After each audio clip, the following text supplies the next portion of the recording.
तो हिस्ट्री के लिए अभिषेक सुमन सर को देखते हैं क्लास नोट्स। तो अभिषेक सुमन सर का जो क्लास नोट्स है सीजीएल के लिए सबसे बेस्ट माना जाता है।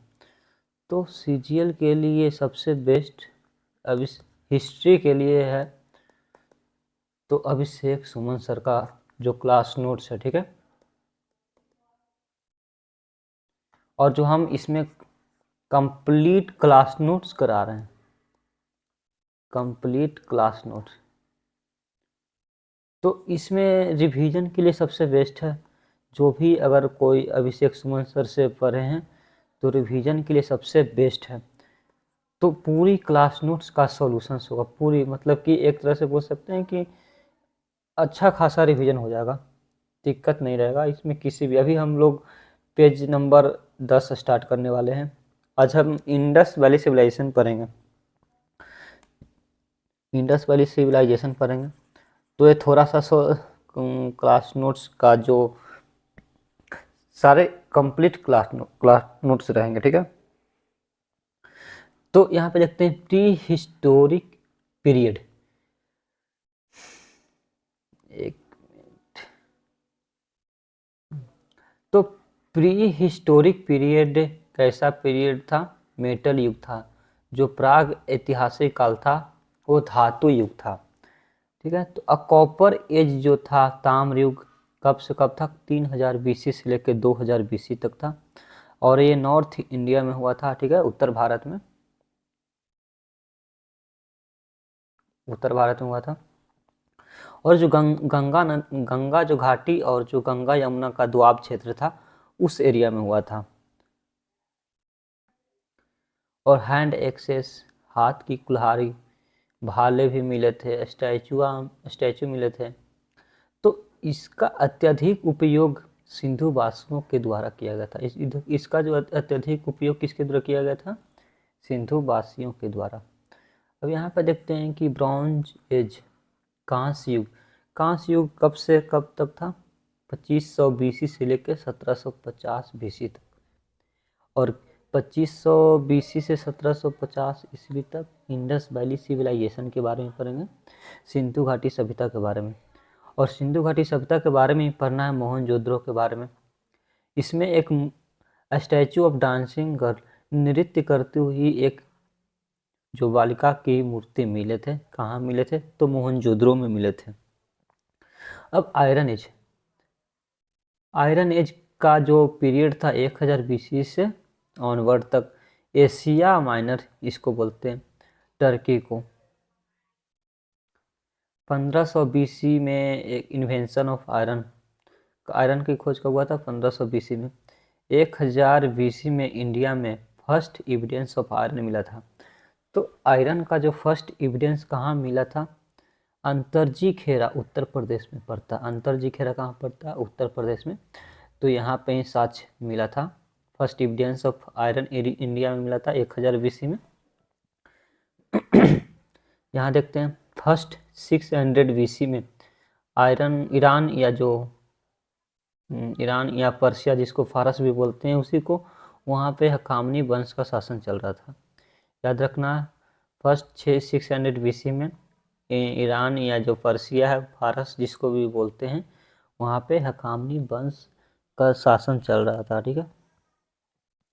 फर्स्ट फॉरेनर इन्वेडर जो था, प्रथम विदेशी आक्रमणकारी, प्रथम विदेशी आक्रमणकारी कौन थे? तो डेरियस प्रथम थे। डेरियस प्रथम फर्स्ट फॉरेनर इन्वेंटर थे, जिसको हम दारा प्रथम बोलते हैं।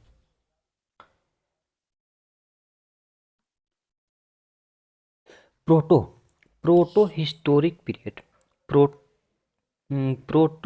प्रोटो जो हिस्टोरिक पीरियड है, जिसको हम आदि ऐतिहासिक काल बोलते हैं, प्रोटो हिस्टोरिक पीरियड। और इसी में पढ़ना क्या है? इंडस वैली सिविलाइजेशन, सिंधु घाटी की सभ्यता। सिंधु घाटी की जो सभ्यता का जो पीरियड था, पीरियड कब से कब तक था? 2500 बीसी से लेके 1750 बीसी तक। ये जो पीरियड, ये जो सिविलाइजेशन था, ओल्डेस्ट सिविलाइजेशन ऑफ इंडिया सब कॉन्टिनेंट, जो इंडियन सब कॉन्टिनेंट का सबसे पुरानी जो सभ्यता कौन था? वो था इंडस वैली सिविलाइजेशन। ये जो सिविलाइजेशन था वो अर्बन सिविलाइजेशन था, नगरीय सभ्यता था। कैसा सभ्यता था? नगरीय सभ्यता था।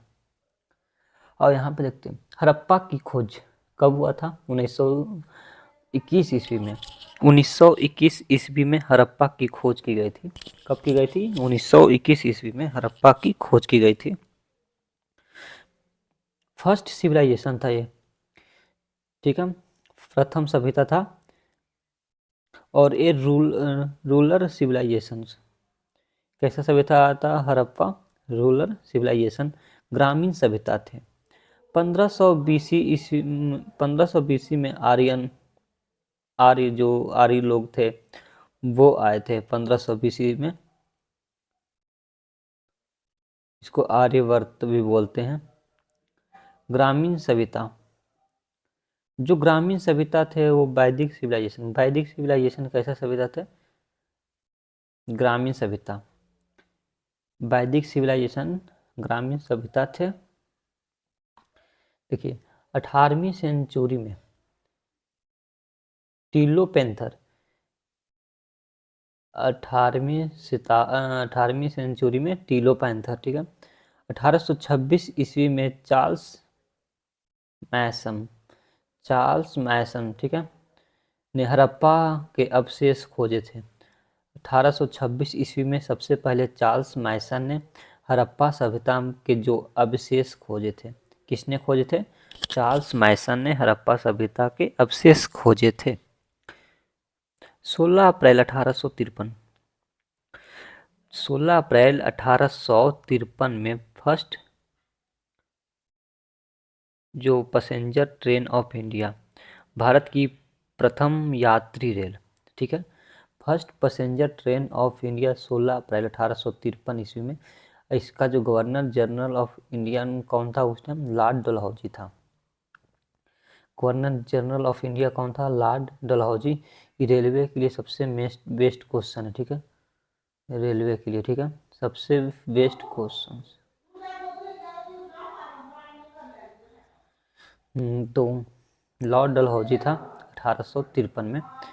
और जो कहाँ से कहाँ चला था? बॉम्बे से थाने के बीच 34 किलोमीटर। और ये बॉम्बे से थाने के बीच चला था 34 किलोमीटर, ठीक है। ट्रेन का जो नेम था वो ब्लैक ब्यूटी था। ट्रेन का जो नेम क्या था? Black beauty. 1856 ईस्वी में अलेक्जेंडर कनिंघम 1856 ईस्वी में कौन था? Alexander Cunningham. म्यूजियम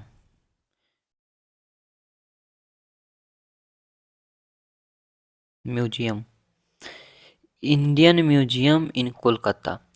तो 1856 ईस्वी में अलेक्जेंडर कनिंघम ने म्यूजियम खोला था, इंडियन म्यूजियम इन कोलकाता, ठीक है। 1822 का अलेक्जेंडर कनिंघम था। 1899 से 1905, 1856 में कौन आ गया था? Alexander Cunningham. और जो 1899 से 1905 ईस्वी में जो वाइसराय था वो कौन था? वो वाइसराय कौन था? तो लॉर्ड कर्जन था।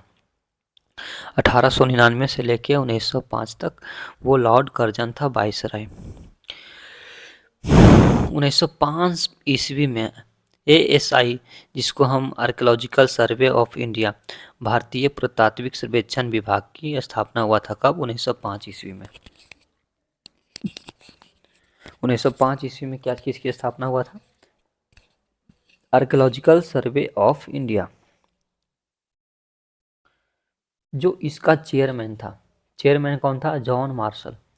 चेयरमैन कौन था इसका? जॉन मार्शल था। 1905 ईस्वी में आर्कियोलॉजिकल सर्वे ऑफ इंडिया, भारतीय पुरातत्व सर्वेक्षण विभाग की स्थापना किया गया था। इसका जो चेयरमैन था जो जॉन मार्शल था, ठीक है। और 1921 ईस्वी में जो हड़प्पा सभ्यता की खोज किया गया था वो किसने किया था? RD मुखर्जी। उसका नाम क्या था? RD मुखर्जी ने। दयाराम साहनी था। हड़प्पा सभ्यता की खोज किसने किया था? दयाराम साहनी ने। इंडस वैली सिविलाइजेशन, सिंधु घाटी सभ्यता की RD बनर्जी। सिंधु घाटी सभ्यता की खोज किसने किया था? RD बनर्जी। और हड़प्पा सभ्यता की खोज दयाराम साहनी। 1922 ईस्वी में मोहनजोदड़ो की खोज किसने किया था? आर डी बनर्जी ने। आर डी बनर्जी ने 1922 ईस्वी में मोहनजोदड़ो की खोज किया था। मोहनजोदड़ो की खोज किसने किया था? R D Banerjee.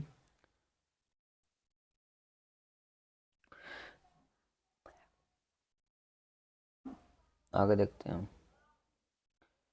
और जो हड़प्पा सिविलाइजेशन, ठीक है, पढ़ रहे हैं आज क्या? हड़प्पा सिविलाइजेशन। हड़प्पा जो सभ्यता था, हड़प्पा सभ्यता एक ऐसा सभ्यता था, ब्रॉन्ज एज सिविलाइजेशन था। हड़प्पा सभ्यता कैसा सिविलाइजेशन था? ब्रॉन्ज एज सभ्यता था, कांस्य युगीन सभ्यता। हड़प्पा सभ्यता कैसा सभ्यता था? कांस्य युगीन सभ्यता। एक मिनट, इसका इरेजर का साइज बढ़ा देते हैं।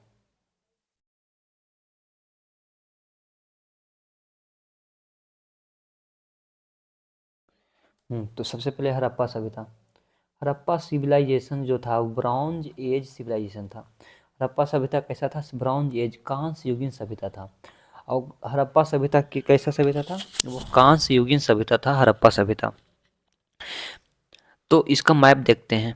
वेस्ट में कौन सा पड़ता था? हड़प्पा सभ्यता का जो वेस्ट था वहाँ पे तो सुक्त कांगडोर पड़ता था। सुक्त कांडोर पड़ता था। 10 रिवर के पास था। किस नदी के किनारे था? तो 10 रिवर। और जो नॉर्थ में पड़ता था वो मांडा पड़ता था। नॉर्थ में मांडा, चिनाब रिवर। याद रखना है मांडा। मांडा किस नदी के किनारे था? तो चिनाब रिवर, चिनाब नदी के किनारे मांडा था। ठीक है। और ईस्ट में कौन सा पड़ता था? तो ईस्ट में पड़ता था हिंडन रिवर के किनारे आलमगीरपुर। आलमगीरपुर कहाँ है? यूपी में पड़ता है। आलमगीरपुर कहाँ पड़ता है? यूपी में। और दक्षिण दक्षिण साउथ साउथ में दैमाबाद पड़ता है। साउथ में दैमाबाद। देखो दक्षिण लिखते हैं कि नहीं? तो दक्षिण, 10 से दक्षिण हो गया, 10 से दैमाबाद हो गया। तो दैमाबाद कौन सी नदी के किनारे था? तो गोदावरी नदी। दैमाबाद गोदावरी नदी, याद रखना है। नॉर्थ में मांडा पड़ता था। मांडा जम्मू एंड कश्मीर में पड़ता है, चिनाब नदी। उसके बाद ईस्ट में हिंडन नदी के किनारे आलमगीरपुर उत्तर प्रदेश में पड़ता है। वेस्ट में सुख्तानगढ़ पड़ता है 10 रिवर के किनारे। और साउथ में दैमाबाद गोदावरी नदी के किनारे। जो फर्स्ट अर्बन सिविलाइजेशन था सिंधु सरस्वती जो है, सिंधु सरस्वती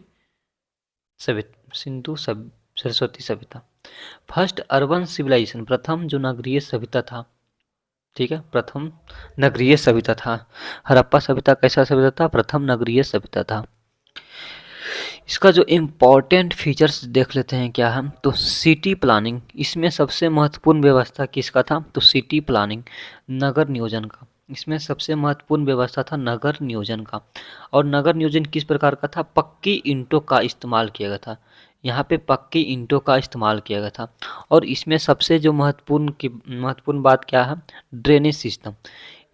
ड्रेनेज इसका जो सिस्टम था वो सबसे ज़बरदस्त था। जल निकासी प्रणाली, तो जल निकासी प्रणाली इसका सबसे अच्छा व्यवस्था था।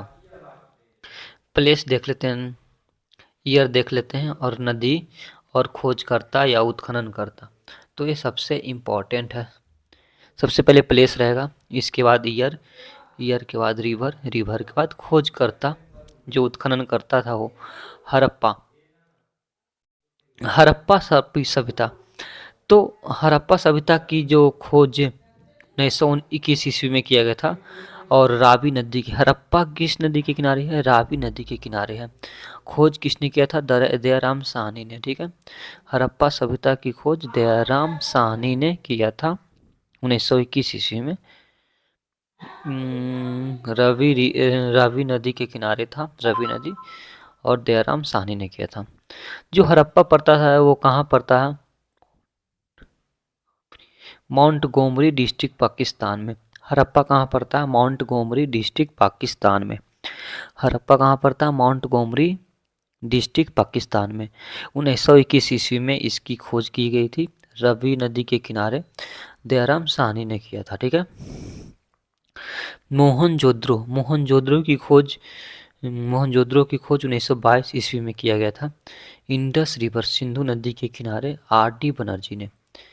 मोहनजोदड़ो की खोज किसने किया था? आर.डी. बनर्जी ने।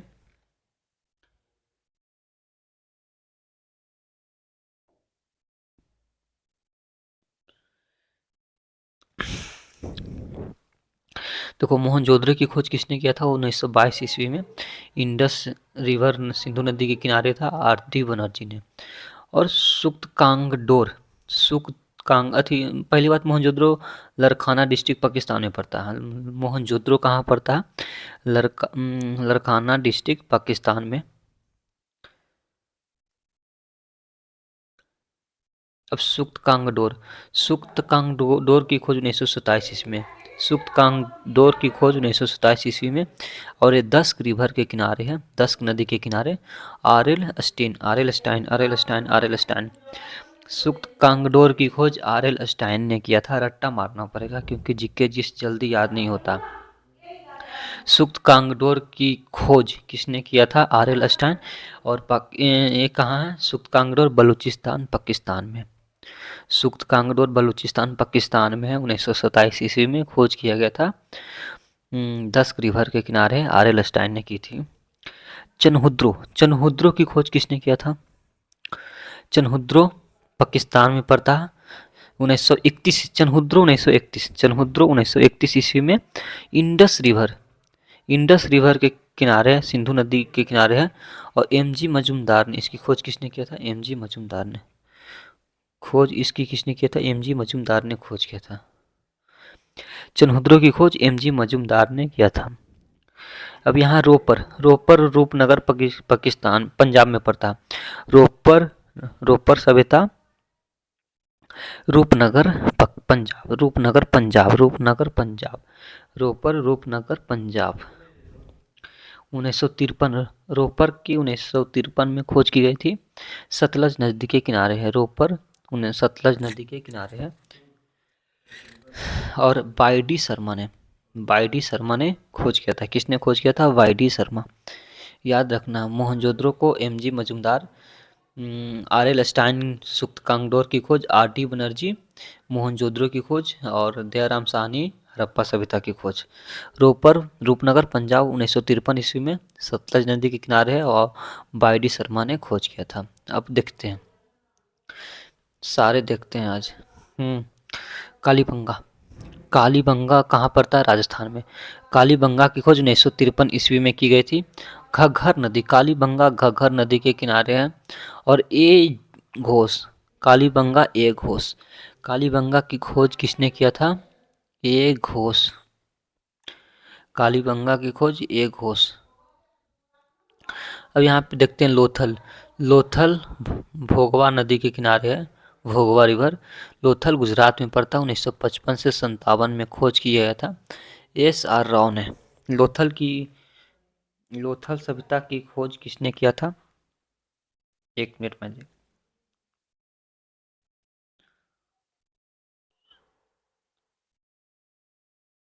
एस.आर. राव ने किया था। ठीक है, तो लोथल 1955 से 57 ईस्वी में खोज किया गया था। भोगवा रिवर के किनारे है। एस.आर. राव लिखा हुआ है।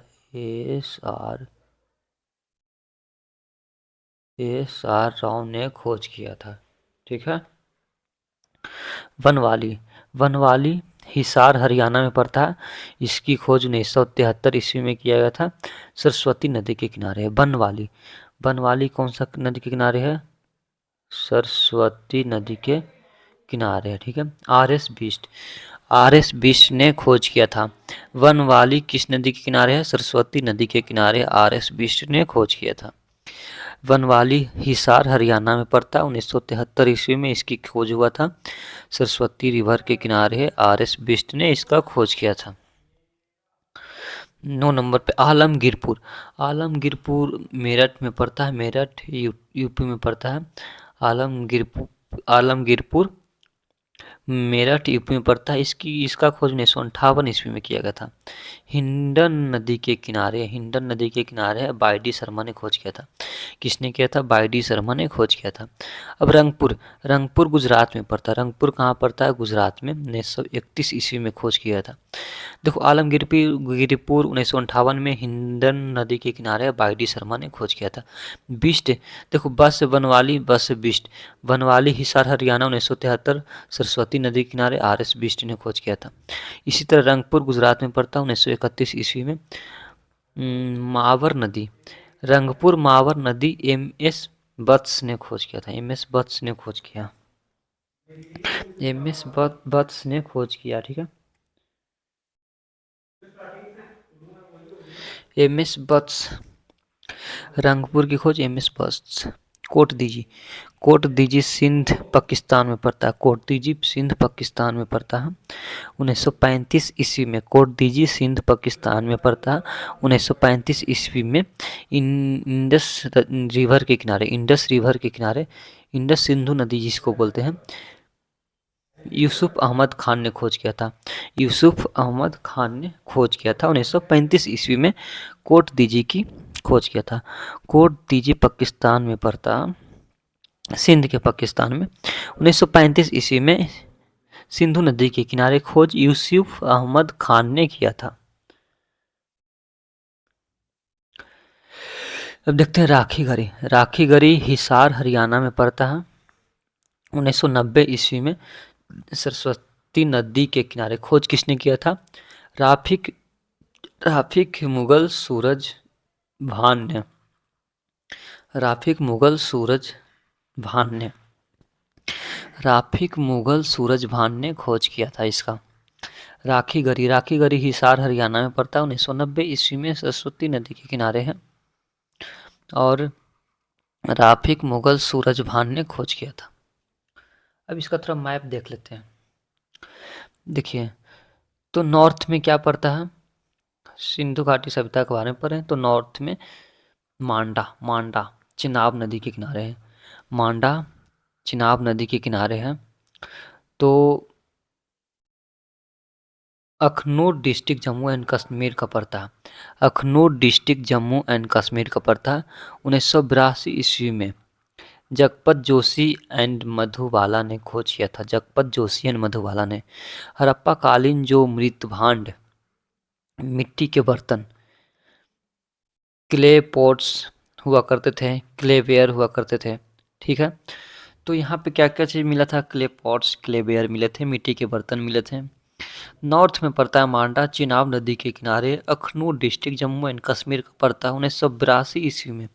जगपत जोशी एंड मधुबाला ने इसकी खोज किया था। अब यहाँ पे देखते हैं बेस्ट सबसे बेस्ट क्वेश्चन है। सुक्त कांगडोर, बेस्ट में सुक्त कांगडोर पड़ता है। सुक्त कांगडोर पड़ता है बेस्ट में। 10 रिवर, कौन सी रिवर है? 10 रिवर बलूचिस्तान पाकिस्तान में पड़ता है, ठीक है। यहाँ पे कोई भी मुहर प्राप्त नहीं हुआ, यहाँ से कोई भी मुहर प्राप्त नहीं हुआ, ठीक है। इसका दुर्ग, जिसको फोर्ट हम बोलते हैं, एक प्राकृतिक चट्टान पर है। जो इसका फोर्ट हुआ करता था एक प्राकृतिक चट्टान पर था। 1927 ईस्वी में RL स्टाइन ने इसकी खोज किया है। सुक्त कांगडोर की खोज 1927 ईस्वी में RL स्टाइन ने किया है। और जो मांडा की खोज 1982 ईस्वी में जगपत जोशी एंड मधुबाला ने किया है। देखिए, इसका साउथ में दैमाबाद पड़ता है, दक्षिण में दैमाबाद गोदावरी नदी के किनारे है। अहमदनगर में पड़ता है, महाराष्ट्र। अहमदनगर महाराष्ट्र में पड़ता है। दैमाबाद गोदावरी नदी के किनारे है। अहमदनगर महाराष्ट्र में पड़ता है। इसका कब्र, डेथ जो बॉडी था उत्तर से दक्षिण में दफनाया गया था। कब्रों को पक्की ईंटों से ढका जाता था। सबसे महत्वपूर्ण बात था, क्वेश्चन आएगा कि कब्रों को पक्की ईंटों से ढका कहाँ पे जाता था? तो याद रखना है, दक्षिण में दैमाबाद पड़ता है, ठीक है। और अहमदनगर महाराष्ट्र में पड़ता है, गोदावरी नदी के किनारे है। और यहाँ पे जो डेड बॉडी मिले थे उत्तर से दक्षिण में दफनाया गया था। कब्र को पक्की ईंटों से ढका जाता था। यहाँ पे सिंधु घाटी सभ्यता में एक और है ईस्ट। ईस्ट मतलब पूरब। पूरब में आलमगीरपुर पड़ता था, हिंडन नदी के किनारे, मेरठ उत्तर प्रदेश। ठीक है। 1958 ईस्वी में बाईडी शर्मा रोटी बेलने की जो चौकी है, कुछ कटोरों के साक्ष्य भी मिले हैं। क्या मिले हैं? कुछ कटोरों के यहाँ पे साक्ष्य मिले हैं। रोटी बेलने की चौकी, कुछ कटोरों के साक्ष्य यहाँ पे मिले हैं। 1958 ईस्वी में बाईडी शर्मा ने आलमगीरपुर की खोज किया था। मैप इसका देख लिए, पेज नंबर 13 हो गया। आगे देखते हैं।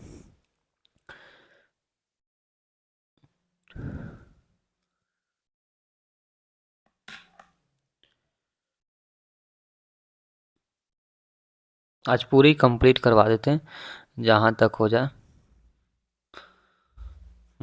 तो आज हड़प्पा देखेंगे। ठीक है। सबसे पहले सिंधु घाटी सभ्यता में हड़प्पा आएगा। हड़प्पा किस लिए प्रसिद्ध था? तो बिगेस्ट बिल्डिंग, हड़प्पा में ही बिगेस्ट बिल्डिंग पाया गया था, सबसे बड़ी इमारत, जिसका नाम था एक 12 कक्षों का जो अनागर था। ए 12 room grain yard, 12 room grain yard. ठीक है। सबसे बड़ी इमारत का नाम क्या था? ए 12 room grain yard. Important crops, यहाँ पे प्रमुख फसलें कौन कौन से था? तो बार्ले एवं बीट, बार्ले एवं बीट, जौ और गेहूं। बार्ले एवं बीट, जौ और गेहूं। ग्रेव यार्ड, एक यहाँ पे ग्रेव यार्ड मिला था। क्वेश्चन आ सकते हैं कि ग्रेव यार्ड, एक कब्रिस्तान, R37 का एक कब्रिस्तान मिला था। ठीक है। R37 का कब्रिस्तान, R37 का यहाँ पे कब्रिस्तान मिला था, जिसमें 57 स्केल्टन्स मानव कंकाल थे। 57 क्या थे? मानव कंकाल थे। 57 मानव कंकाल।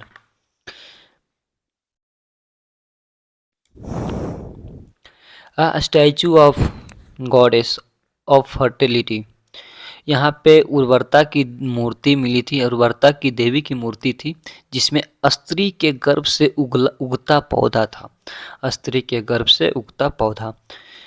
तो हड़प्पा में क्या क्या चीज़ सबसे इम्पोर्टेंट है? तो एक यहाँ पे A12 रूम्स की ग्रेनयार्ड था, बार्ले एवं जो वीट था, जौ और गेहूं महत्वपूर्ण फसल था, R37 का कब्रिस्तान मिला था, और एक उर्वरता की देवी की मूर्ति मिली थी। ये सब इम्पोर्टेंट है। अब मोहनजोदड़ो पढ़ते हैं। मोहनजोदड़ो मृतकों का टीला, मृतकों का टीला, माउंड ऑफ डेड जिसको बोलते हैं, मृतकों का टीला, माउंड ऑफ डेड, मोहनजोदड़ो को। ठीक है। मोहनजोदड़ो का मतलब क्या होता है? मृतकों का टीला, माउंड ऑफ डेड, याद रखना ये सब। बिगेस्ट बिल्डिंग, इस यहाँ पे सबसे बड़ी इमारत का नाम क्या था? एक ग्रेट ग्रेनरी, एक विशाल अन्नागर। यहाँ पे बिगेस्ट बिल्डिंग का नाम क्या था? एक विशाल अन्नागर, और वहाँ पे एक 12 रूम का ग्रेनयार्ड था। ठीक है। याद रखना है, सबसे इम्पोर्टेंट है। मोहनजोदड़ो में बिगेस्ट बिल्डिंग क्या था? सबसे बड़ी इमारत। तो एक विशाल अन्नागर। और हड़प्पा में कौन सा था? तो हड़प्पा में एक 12 रूम का जो ग्रेनयार्ड था वो था। ठीक है। याद रखना। मोस्ट जो फेमस बिल्डिंग, सबसे प्रसिद्ध इमारत, अ ग्रेट बोथ, एक विशाल स्नानागर था, इसमें एक विशाल अन्नागर था। ठीक है। स्टैचू ऑफ नटराज, नटराज की मूर्ति यहाँ पे मिला था, लॉर्ड शिवा की। Statue of Nataraj, lord Shiva की। स्टैचू ऑफ पशुपतिनाथ, पशुपतिनाथ की मूर्ति मिला है लॉर्ड शिवा का। ठीक है। त्रिमुखी शिव का रूप भी मिला है, सर पर सिंह भी है। ठीक है। सर पर क्या था? सिंह भी है। यहाँ पे देखते हैं 6 जानवरों की आकृति भी यहाँ पे मिला, जिसपे दाईं तरफ एक बाघ और एक हाथी था, और दाईं तरफ क्या था? एक बाघ और एक हाथी, और बाईं तरफ क्या था? एक भैंसा और एक गेंडा, और नीचे में 2 हिरन। ठीक है। याद रखना है। याद क्या क्या रखना? हड़प्पा में सबसे बिगेस्ट बिल्डिंग का नाम था एक 12 रूम का ग्रेन यार्ड, 12 कक्षों का नागर था, और प्रमुख फसलों हड़प्पा में क्या था? बार्ले एवं जौ, और यहाँ पे 837 का एक कब्रिस्तान मिला था जिसमें 57 स्केलेटन थे। इसमें स्टैचू ऑफ गॉडेस फर्टिलिटी उर्वरता की देवी मिली थी। लेकिन मोहनजोदड़ो में बिगेस्ट बिल्डिंग का नाम क्या था? ग्रेट ग्रेनरी, एक विशाल अन्नागर। और जो मोस्ट फेमस जो बिल्डिंग था, एक विशाल स्नानागर, ग्रेट बाथ। और स्टैचू ऑफ नटराज की मूर्ति भी मिला यहाँ पे मोहनजोदड़ो में। मोहनजोदड़ो का मतलब क्या होता है? मृतकों का टीला, याद रखना। मोहनजोदड़ो में ही 6 जानवरों की आकृति मिला था। 5 प्रजाति थे इसमें। दाईं तरफ थे एक बाघ, एक हाथी, और बाईं तरफ क्या थे? एक भैंसा और एक गैंडा, और नीचे में एक 2 हिरन था। और पक्षी क्या? लॉर्ड शिवा मतलब जो पशुपतिनाथ की जो मूर्ति था वहाँ पे पक्षी, पैरों के नीचे 2 मोर थे। पक्षी कौन सा था? पैरों के नीचे जो उनके थे 2 मोर थे।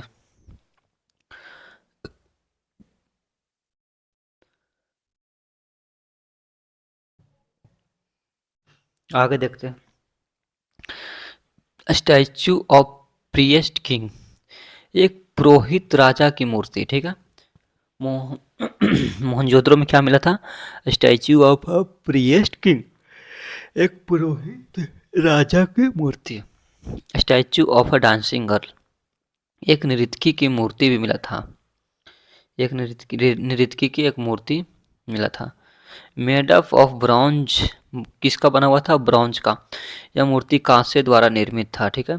एक मुहर पर नाव का चित्र भी मिला, याद रखना। एक मुहर पर नाव का चित्र भी मिला। प्रत्येक मकान से एक कुएं का साक्ष्य मिला। प्रत्येक मकान से एक कुएं का साक्ष्य मिला। स्वास्तिक सिंबल, ठीक है।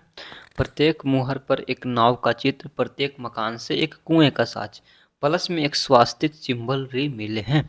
अब हम चनहुद्रो के बारे में पढ़ेंगे। किसके बारे में? चनहुद्रो के बारे में।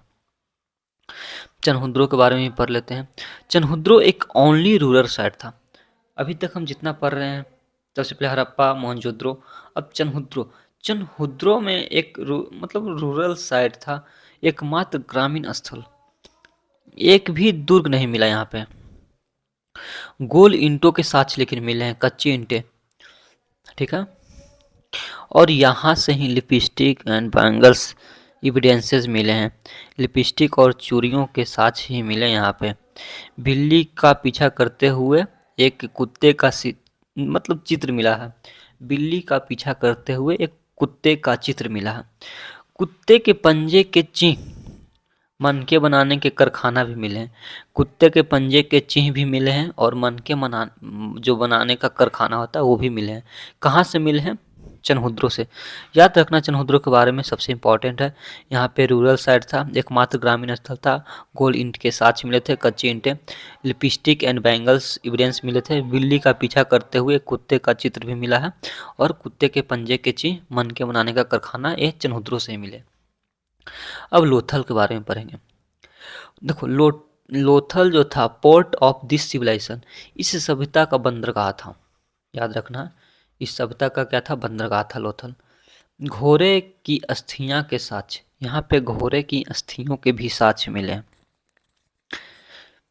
देखो करेंसीज ऑफ पर्शिया, फारस की मुद्राएं, ठीक है। यहाँ पे करेंसी ऑफ पर्शिया भी मिले, फारस की मुद्राएं। देखो एविडेंस ऑफ राइस ग्रेनरीज, चावल के दानों के साक्ष्य भी यहाँ पे मिले हैं। सबसे इम्पोर्टेंट क्वेश्चंस यहाँ पे आ जाते हैं कि जो लोथल में जो मिला था वो चावल के दानों के साक्ष्य भी लोथल से ही मिले। Evidence of rice grain.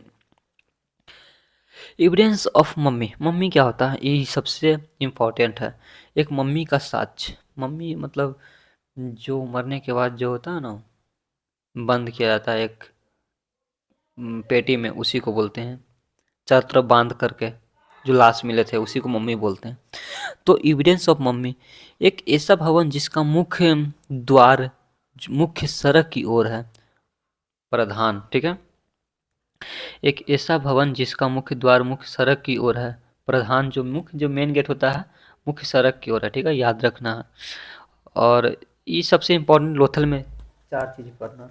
Lothal में 4 चीज़ इम्पोर्टेंट है जो पार्ट ऑफ दिस सिविलाइजेशन। सबसे पहला बंदरगाह, currencies of Persian, evidence of rice grains, evidence of एक मम्मी, मम्मी का साक्ष्य मिला है, प्रधान, ठीक है। बनवाली, बनवाली एक मात्र ऐसा स्थल है जहाँ पे जल निकासी विकसित ही नहीं थी। मतलब वहाँ पे ड्रेनेज सिस्टम है, नो ड्रेनेज सिस्टम। यहाँ पे नो ड्रेनेज सिस्टम, यहाँ पे एकमात्र याद रखना एगो कि जल निकासी विकसित नहीं थी। Only place where there was no drainage system. Kalibanga, Kalibanga आप देखेंगे। कालीबंगा, कालीबंगा के बारे में आप पढ़ेंगे। कालीबंगा, तो कालीबंगा में काली मिट्टी की चूड़ियाँ, काली मिट्टी की चूड़ियाँ जूते हुए खेतों के साक्ष्य मिले हैं कालीबंगा से। कालीबंगा से जूते हुए खेतों के साक्ष्य, हल के साक्ष्य भी मिले हैं कालीबंगा से। अग्नि कुंड या हवन कुंड के भी साक्ष्य मिले हैं। यहाँ इसका राजधानी तो था हड़प्पा और मोहनजोदड़ो। राजधानी क्या था? हड़प्पा एंड मोहनजोदड़ो। तो कालीबंगा के बारे में याद रखना, मेन इंपॉर्टेंट इसका दो चीज़ें कालीबंगा के बारे में, ठीक है। कालीबंगा के बारे में दो चीज़ इंपॉर्टेंट है।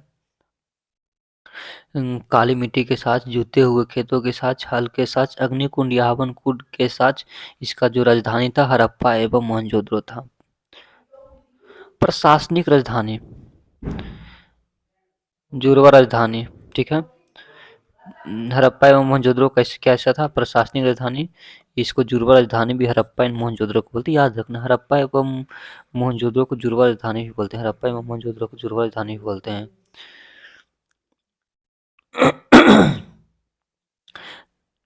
ट्विंस कैपिटल जिसको बोलते हैं, जुड़वा राजधानी, ठीक है, हड़प्पा एंड मोहनजोदड़ो को। कॉमर्शियल कैपिटल, जो कॉमर्शियल कैपिटल हुआ करता था सिंधु घाटी सभ्यता का, वो कौन सा था? लोथल था। लोथल वाणिज्यिक राजधानी हुआ करता था, ठीक है। लोथल वाणिज्यिक राजधानी हुआ करता था।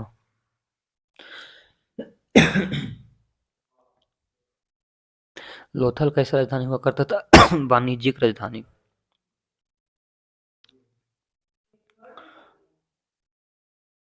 अब यहाँ पे आगे देखते हैं। लोथल वाणिज्यिक राजधानी हुआ करता था, ठीक है। सिटी, सिटी प्लानिंग सिस्टम, नगर नियोजन की व्यवस्था, ठीक है, इस्तेमाल किया गया था जो पक्की ईंटों का एक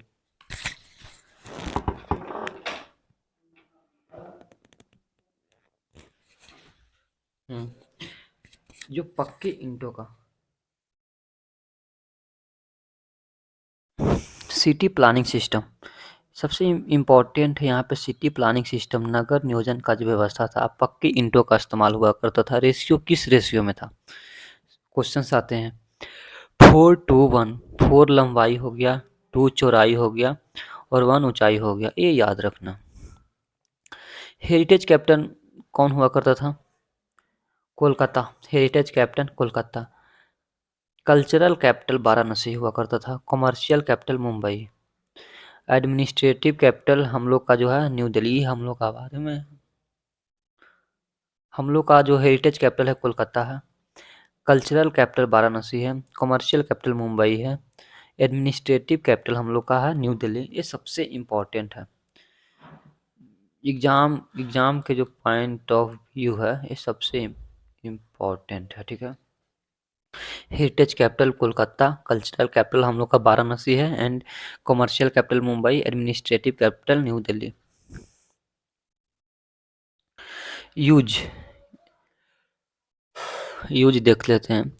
कच्ची ईंटों का यूज रक्षा दीवार, सड़क, प्रवेश द्वार में किया गया था। कच्ची ईंटों का यूज कहाँ कहाँ किया गया था? रक्षा दीवार के लिए, सड़क के लिए, प्रवेश द्वार के लिए। पक्की ईंटों का विशाल भवन बनाने के लिए पक्की ईंटों का इस्तेमाल किया गया था। अलंकृत ईंटें, अलंकृत ईंटें का एकमात्र स्थल है कालीबंगा। अलंकृत ईंटें एकमात्र स्थल है कालीबंगा। अलंकृत ईंटों के फर्श, ठीक है, याद रखना। कच्ची ईंटें रक्षा दीवार के लिए, सड़क और प्रवेश द्वार के लिए, पक्की ईंटें विशाल भवन के लिए, और अलंकृत ईंटें एकमात्र स्थल कालीबंगा, ठीक है। कालीबंगा में मिला था अलंकृत ईंटें।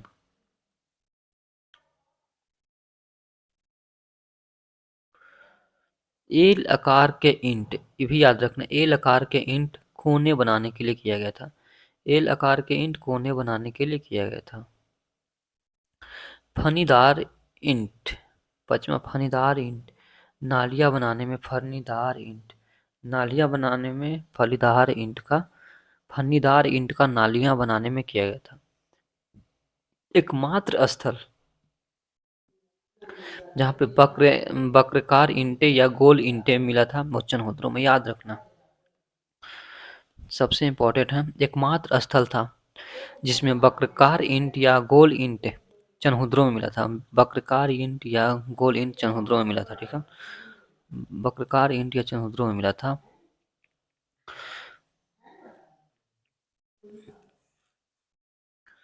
देखिए, नगर नियोजन व्यवस्था किस प्रकार था। ग्रीन सिस्टम, जाल पद्धति। ग्रीन सिस्टम जल पद्धति कैसा था, एक दूसरे को समकोण पर काटते थे। चेस, शतरंज के आकार के थे। यहाँ पे आप देख सकते हैं कि जैसे ये मेन रोड हुआ करता था, यहाँ पे ये मेन रोड हुआ करता था, यहाँ से घर बना हुआ करता था, जैसे भी लिख दिए 3 टाइप का, और यहाँ पे गली हुआ करता था इस साइड, ठीक है। ये गली का सिस्टम था। प्लांट सिटी हुआ करता था, एक तरह से मतलब हम प्लांट सिटी, नियोजित शहर भी बोल सकते हैं। नियोजित शहर बोलने का मतलब पश्चिमी टीला हुआ करता था अधिक ऊंचाई पर, और पूर्वी टीला हुआ करता था कम ऊंचाई पर। तो एक प्लांट सिटी था, नियोजित शहर था, पश्चिमी टीला हुआ करता था अधिक ऊंचाई पर, और जो पूर्वी टीला हुआ करता था कम ऊंचाई पर।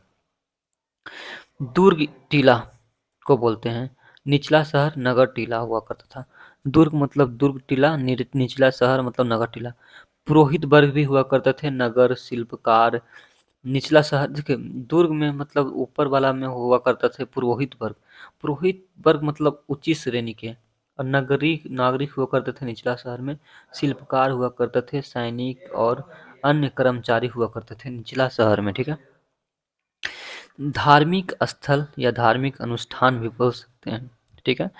दोनों मिलकर धार्मिक स्थल, धार्मिक अनुष्ठान। एक धौलावीरा के नाम सुने होंगे, धौलावीरा, ठीक है, गुजरात में था। धौलावीरा कहाँ था, गुजरात में। तो फर्स्ट दुर्ग टीला, सेकेंड में मध्य टीला, थर्ड में निचला शहर हुआ करते थे। मध्यनगर, दुर्ग टीला, मध्य नगर, फिर उसके बाद निचला शहर। आर्किटेक्चर, वास्तुकला। प्रत्येक मकान के बाहर पक्के ईंटों से बनी नालियाँ, प्रत्येक मकान के बाहर पक्के ईंटों से बनी नालियाँ, प्रत्येक मकान के बाहर क्या हुआ करते थे, पक्के ईंटों से बनी नालियाँ। अब पेज नंबर 18 देखते हैं।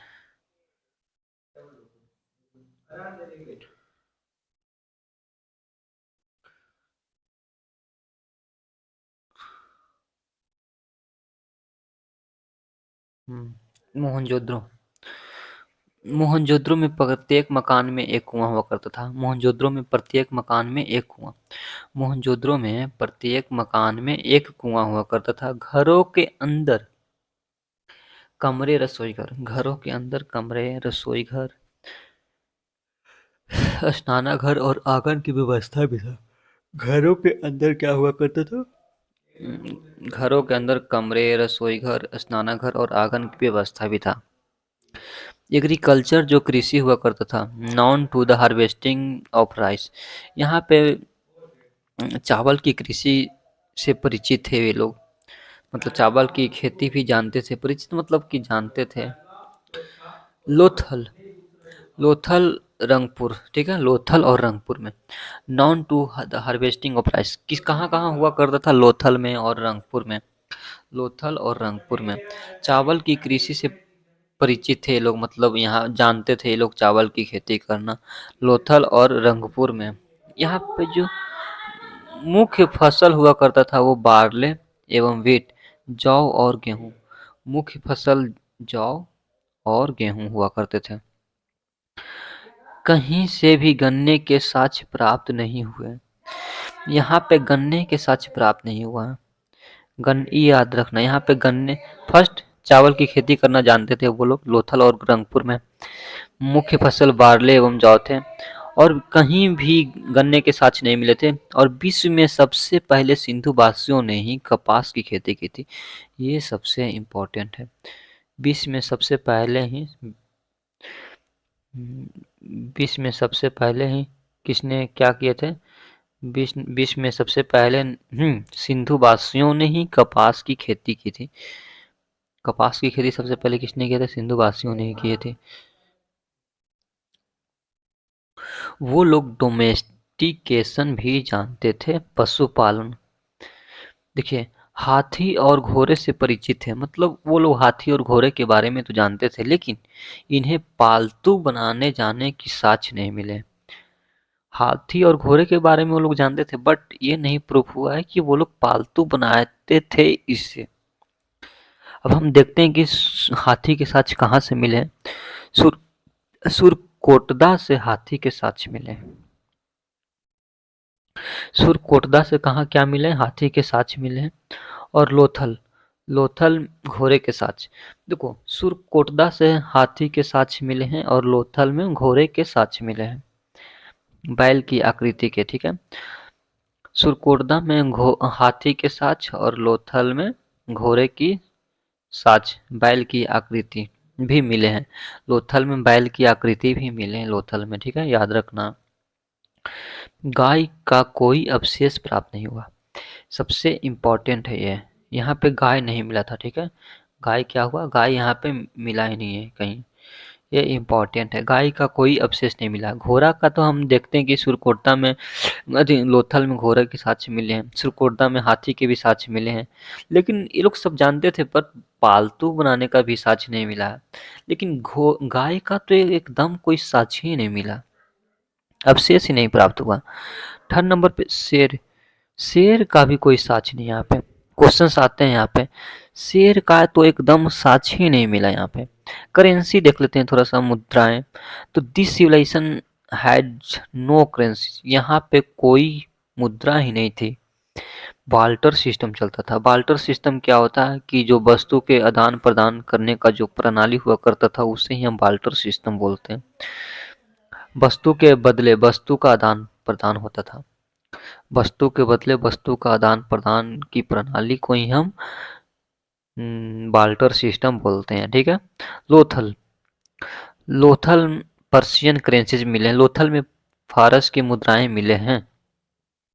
लोथल में पर्शियन करेंसी मिले। लोथल में क्या मिलते हैं? पर्शियन करेंसी मिले हैं। अब यहाँ पे देख लेते हैं स्क्रिप्ट थोड़ा सा। स्क्रिप्ट लिपि। तो the script of this civilization had 64 basic symbols. हम लोगों को यहाँ पे क्या मिले? 64 बेसिक सिंबल्स। पिक्टोग्राफिक्स था। पिक्टोग्राफिक्स क्या होता है? तो भाव चित्रात्मक लिपि। स्टिल अनआइडेंटिफाइड, वर्ड इसे पढ़ा नहीं गया है। ठीक है, अभी हम इनके बारे में कुछ नहीं पढ़े हैं, नहीं पढ़ पाए हैं। तो यहाँ पे तो पिक्टोग्राफिक भाव चित्रात्मक लिपि मिले हैं। और जो right to left, then from left to right, ये लोग किस प्रकार लिखते थे? पहले लेफ्ट टू राइट लिखते थे, फिर लेफ्ट से ही राइट लिखते थे। देखिए, पहले दाएं से बाएं लिखते थे, फिर बाएं से दाएं। एंड मतलब कि इसका जो सभ्यता का एंड ड्यू टू फ्लूड, बाहर आने का कारण। बट फुल डीप में पढ़ेंगे तो बहुत सारे जो इतिहासकार थे अपना अपना रूप दिए हैं कि ये लोग सब अलग अलग टाइप से ही इस सभ्यता का एंड हुआ है। बट मेनली रूप से जो माना जाता है ड्यू टू फ्लूड, बाहर आने का कारण। इतना एग्जाम में ही आते हैं, एसएससी में। अब हम वैदिक पीरियड भी पढ़ेंगे। फोर्थ चैप्टर है वैदिक पीरियड। वैदिक पीरियड दो प्रकार के होते हैं। इसमें वैदिक पीरियड में एक ऋग वैदिक काल भी पढ़ेंगे, जो 1500 बीसी से 1000 बीसी तक है पीरियड इसका। और दूसरी है पोस्ट वैदिक पीरियड, उत्तर वैदिक काल। एक ऋग वैदिक काल, एक उत्तर वैदिक काल। ऋग वैदिक काल 1500 बीसी से 1000 बीसी तक है, और उत्तर वैदिक काल 1000 बीसी से 600 बीसी तक है। और जो ओल्डेस्ट वेदा, प्राचीनतम वेद ऋग्वेद है। ये याद रखना, सबसे प्राचीनतम वेद कौन सी वेद है? वो ऋग्वेद है। सबसे प्राचीनतम वेद कौन सी वेद है? तो ऋग्वेद है। दो ही चीज पढ़ना है इसमें, ऋग वैदिक काल, उत्तर वैदिक काल। ऋग वैदिक पीरियड 1500 बीसी से 1000 बीसी तक है, और उत्तर वैदिक मतलब पोस्ट वैदिक पीरियड जिसको बोलते हैं 1000 से 600 तक है। और इसी में ही हम उत्तर वैदिक में पढ़ेंगे सामवेद के बारे में, यजुर्वेद के बारे में और अथर्ववेद के बारे में। 3 वेद के बारे में पढ़ेंगे, ये सामवेद, यजुर्वेद और अथर्ववेद। 2 इपिक भी यहाँ पे पढ़ने को मिलेगा, महाकाव्य जिसको रामायण, और एक रामायण को किसने लिखा? महर्षि वाल्मीकि ने। और महाभारत को किसने लिखा? वेद व्यास ने। ये याद रखना, रामायण और महाभारत। रामायण महाभारत तो सब ने देखे ही होंगे, रामायण और महाभारत, ठीक है। रामायण और महाभारत के बारे में तो सब जानते ही होंगे। तो रामायण का लेखक किसने? महर्षि वाल्मीकि ने लिखे थे, और महाभारत का वेद व्यास ने लिखे हैं। अब यहाँ पे देखते हैं ऋग वैदिक पीरियड। ऋग वैदिक काल 1500 से 1000 तक है, और पोस्ट वैदिक पीरियड है 1000 से लेके 600 बीसी तक है। 1500 बीसी ईस्वी में ही हम लोग मान लेते हैं कि आर्य जो लोग थे वो आगमन हुआ था, आर्यों का आगमन। आर्य आर्य सुपीरियर हुआ करते थे, आर्य श्रेष्ठ, आर्य सुपीरियर हुआ करते थे, श्रेष्ठ हुआ करते थे। वेद वेद एक क्या है? नॉलेज है, एक ज्ञान है। वेद क्या है? एक नॉलेज है, और मान सकते हैं एक ज्ञान है। वेद क्या है? वेद से हम लोग को ज्ञान मिलता है।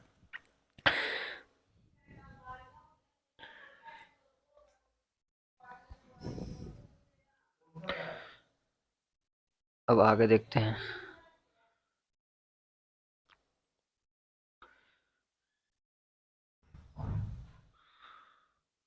यहाँ पे अभी तो ये पढ़े हैं, हाँ जैसे यहाँ पे अभी पढ़े हैं कि सिंधु घाटी सभ्यता का इंडस वैली सिविलाइजेशन का बाहर आने का कारण एंड हुआ था। अभी हम ये लोग पढ़े हैं, यहाँ तक तो वही पढ़े हैं। वेद क्या होता है? नॉलेज या ज्ञान जिसको हम बोलते हैं। अब यहाँ पे देखते हैं second oldest civilization. Second oldest civilization Vedic civilization है, वैदिक सभ्यता है। सेकेंड ओल्डेस्ट सिविलाइजेशन क्या है? वो वैदिक सभ्यता। सेकेंड ओल्डेस्ट सिविलाइजेशन कौन सी है? तो वैदिक सभ्यता। अब वैदिक सभ्यता के बारे में पढ़ेंगे तो ग्रामीण सभ्यता है। वैदिक सभ्यता कैसा सभ्यता है? ग्रामीण सभ्यता, वैदिक सभ्यता। मैक्स मूलर ने बताया था कि वो सेंट्रल एशिया, मध्य एशिया से आए थे, सेंट्रल एशिया से, ठीक है। तो सबसे पहले सेंट्रल एशिया का मैप देख लेते हैं। तो सबसे पहले उज्बेकिस्तान, उज्बेकिस्तान से होते हुए तुर्कमेनिस्तान, तुर्कमेनिस्तान से कजाकिस्तान, कजाकिस्तान से क्या? किर्गिस्तान, किर्गिस्तान से ताजिकिस्तान, ठीक है, ताजिकिस्तान। मैप देख लेते हैं। कश्मीर हो गया नॉर्थ, उसके बाद नॉर्थ राजस्थान, ये हो गया नॉर्थ, ये हो गया ईस्ट, ये हो गया साउथ, ये हो गया वेस्ट। नॉर्थ में कश्मीर आएगा, ईस्ट में आएगा वेस्टर्न गंगा बैंक, और साउथ में नॉर्थ राजस्थान, और वेस्ट में अफगानिस्तान, ठीक है। और आर्यवर्त जो थे सेंट्रल एशिया से, यहाँ से बिलोंग करते थे, आर्यवर्त, ठीक है। तिलक, आर्कटिक पोल उत्तरी ध्रुव, आर्कटिक पोल उत्तरी ध्रुव में पड़ता है। Dayanand Saraswati Tibet, Adolf Hitler German थे। तिलक आर्टिक पोल उत्तरी ध्रुव से संबंधित है। दयानंद सरस्वती तिब्बत के हैं, और एडोल्फ हिटलर जर्मन है। एडोल्फ हिटलर कैसा है? वो जर्मन है। ये याद रखना, ये नोट्स लिखवाते रहते हैं ना वो अभिषेक सुमन सर, तो याद रखना। तिलक आर्कटिक पोल, दयानंद सरस्वती तिब्बत, और Adolf Hitler German. The main work of the people.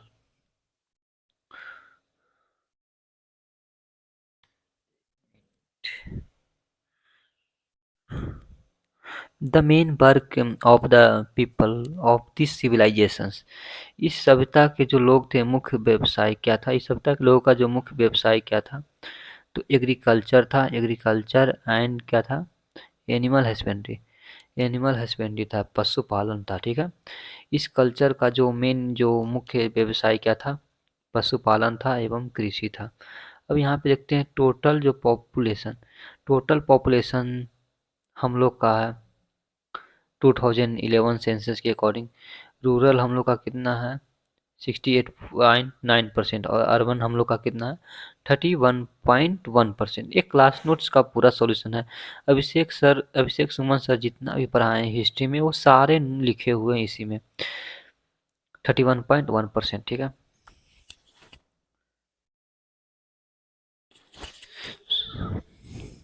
Society समाज फैमिली ओरिएंटेड परिवार पर आधारित था। वो कैसे हैं? परिवार पर आधारित है। ठीक है, परिवार पर आधारित है।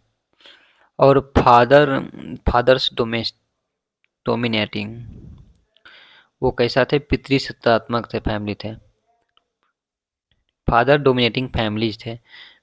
ठीक है, पितृसत्तात्मक थे, वो कैसा थे? पितृसत्तात्मक थे। पितृसत्तात्मक परिवार हुआ करते थे, पितृसत्तात्मक परिवार। ऋग्वेद में, ऋग्वेद में, ठीक है, पिता 335 एग्रीकल्चरल लैंड, कृषि योग भूमि थी वहाँ पे। ठीक है, कृषि योग भूमि, उर्वरा क्षेत्र था वहाँ पे। कैसा था? उर्वरा क्षेत्र था। सोर्सेज वैदिक जो लिटरेचर हुआ करते थे वहाँ पे, हम लोग को साक्ष्य वैदिक लिटरेचर से मिले हैं, जैसे कि वेद हुआ करते थे। वेद हो गया, ब्राह्मण हो गया, ब्राह्मण से मिले हैं, टेक्स्ट से मिले हैं और उपनिषद से मिले हैं। ठीक है, ब्राह्मण ग्रंथ, अरण्यक, हम लोग को सोर्सेस किस वैदिक जो साहित्य का सोर्स हम लोग को वेद से मिले हैं। वेद, ब्राह्मण, टेक्स्ट, आर्य, अरण्यक, उपनिषद से। वेद, वेद के बारे में पढ़ते हैं तो ऋग्वेद सबसे पहले आता है। ऋग्वेद, ऋग्वेद सबसे पहले आता है 1500 बीसी से 1000 बीसी तक ऋग्वेद। 1500 बीसी से लेके 1000 बीसी तक ऋग्वेद के बारे में पढ़ना है। जो सबसे ओल्डेस्ट वेद हुआ करते थे वो प्राचीनतम वेद कौन से वेद हैं? वो ऋग्वेद है। सबसे प्राचीनतम वेद कौन सी वेद है? तो ऋग्वेद। सबसे प्राचीनतम वेद कौन सी वेद है? तो ऋग्वेद है। 10 डिवीजन हुआ करता था, इसमें 10 मंडल थे। ऋग्वेद में कितने मंडल थे याद रखना है। ऋग्वेद में 10 मंडल थे। ऋग्वेद में कितने मंडल थे? 10 मंडल थे। विभिन्न देवताओं की स्तुतियों से संबंधित मंत्र, विभिन्न देवताओं की स्तुतियों से संबंधित मंत्र भी हैं। Mantra related to the worship of different gods. Mantra related किससे था? तो different of worship of different gods. 1028 सूक्त थे यहाँ पे। 1028 क्या थे? हाइम्स थे। हिम्स हाइम्स हाइम्स कितने थे? 1028 सूक्त जिसको बोलते हैं, हाइम्स को ही सूक्त बोलते हैं। और 10,462 मंत्र थे, जिसको मंत्र को ही हम ऋचा बोलते हैं। मंत्र को ही हम क्या बोलते हैं? ऋचा बोलते हैं। मंत्र को ही हम क्या बोलते हैं? ऋचा बोलते हैं। सबसे oldest divisions 2 to 7 Mandal. Oldest जो सबसे पुराना मंडल कौन से है? 2 से लेके 7 तक मंडल है। सबसे पुराना मंडल याद रखना, 2 से लेके 7 तक जो सबसे पुराना मंडल हुआ करते थे। और सबसे नया मंडल कौन से हैं? एक एक एक and 10, 1 और 10 नया मंडल है। और सबसे ओल्डेस्ट मंडल 2 से लेके 7 तक ओल्डेस्ट मंडल है। और इसमें नया मंडल 1 और 10 फर्स्ट एंड लास्ट ही नया मंडल है। ठीक है, 2 से लेकर 7 तक सबसे पुराना मंडल है और 1 और 10वां मंडल जो है नया मंडल है। All the divisions of Rigveda has been assembled by Krishna. जितने यहाँ पे जो मंडल्स हैं, ठीक है, किसके द्वारा असेंबल किया गया है? कृष्णा के द्वारा। कृष्ण कृष्ण द्वैपायन वेद व्यास। कृष्ण द्वैपायन वेद व्यास। कृष्ण द्वैपायन वेद व्यास के द्वारा। ऑल द डिविजन्स बाई जो ऋग्वेद है जितने असेंबल किसके द्वारा? कृष्ण द्वैपायन वेद व्यास। कृष्ण द्वैपायन वेद व्यास के द्वारा सभी जो ऋग्वेद में मंडल हैं उनका असेंबल किया गया है। Person who receipts the mantra of Rigveda. Rigveda पढ़ने वाला व्यक्ति कौन हुआ करता था? होत्र। ऋग्वेद को पढ़ने वाला व्यक्ति हुआ करता था, वो होत्री हुआ करता था। ऋग्वेद को किसने पढ़ता था? वो होत्र पढ़ते थे। ऋग्वेद को किसने पढ़ते थे? होत्र पढ़ते थे। ब्राह्मण टेक्स्ट। ब्राह्मण टेक्स्ट, ब्राह्मण ग्रंथ। ऐत्रेय और जो कौशिकी थे, ऐत्रेय और जो कौशिकी थे वो ब्राह्मण ग्रंथ हुआ करते थे। ऐत्रेय और कौशिकी ऐत्रेय और कौशिकी ब्राह्मण ग्रंथ थे। तीसरा मंडल क्या था? विश्वामित्र। विश्वामित्र के तीसरे मंडल थे। तीसरे मंडल किनके थे? विश्वामित्र। और विश्वामित्र में क्या बताया गया है? जो सूर्यदेव सूर्यदेव सूर्यदेव गायत्री मंत्र के बारे में बताया गया था। विश्वामित्र में ही तीसरे मंडल किसने लिखा है? विश्वामित्र ने। इस मंडल में गायत्री मंत्र का उल्लेख है तीसरे मंडल में। और इसमें गायत्री मंडल में सूर्यदेव और सावित्री के बारे में बोला गया है। सूर्यदेव और सावित्री के बारे में, ठीक है। सूर्यदेव और सावित्री। देखिए प्रथम मंडल, अब पूरा मंडल देखते हैं। मंडल और ऋचि। द्वितीय मंडल। द्वितीय मंडल में गृत्समंत। गृत्समंत कौन सा ऋषि थे? गृत्समंत। तृतीय मंडल में विश्वामित्र। तीसरा मंडल में विश्वामित्र। चौथे मंडल में वामदेव। चौथे मंडल को किसने लिखा? वामदेव ने। पांचवा मंडल अत्रि। पांचवा मंडल अत्रि। छठा मंडल भारद्वाज। छठा मंडल कौन से? किसने? भारद्वाज ने, ऋषि ने लिखा। मंडल और ऋषि थे। सातवें मंडल को ऋषि किसने थे? वशिष्ठ। सातवें मंडल वशिष्ठ। आठवां मंडल कण्व। आठवें मंडल कण्व। आठवें मंडल कौन थे? कण्व। नौवां मंडल अंगिरा। नौवां मंडल अंगिरा। और 10वां मंडल, 10वां मंडल महासुक्ति है। महासुक्ति है 10वां मंडल, महासुक्ति है। 10th डिविजन्स महासुक्ति है, महासुक्ति है।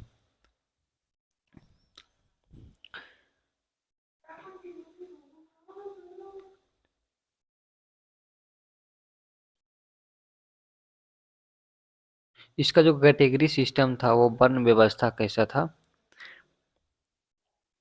ब्राह्मण हुआ करते थे सबसे पहले। 4 वर्ण थे। कितने वर्ण थे? 4 वर्ण थे। कैटेगरी सिस्टम 4 वर्ण थे। ब्राह्मण, क्षत्रिय और वैश्य एवं शूद्र। वैश्य एवं शूद्र थे, 4 थे। ऋग्वेद में वैदिक काल की सबसे प्रसिद्ध नदी कौन थे? सरस्वती को बताया गया। ऋग्वैदिक काल में जो सबसे प्रसिद्ध नदी थे सरस्वती को बताया गया। ऋग्वैदिक काल में सबसे प्रसिद्ध नदी को बताया गया सरस्वती के बारे में। Saraswati has been described as the most holy river of Vedic period. Most holy river of Vedic period, ठीक है। Most holy river of Vedic period.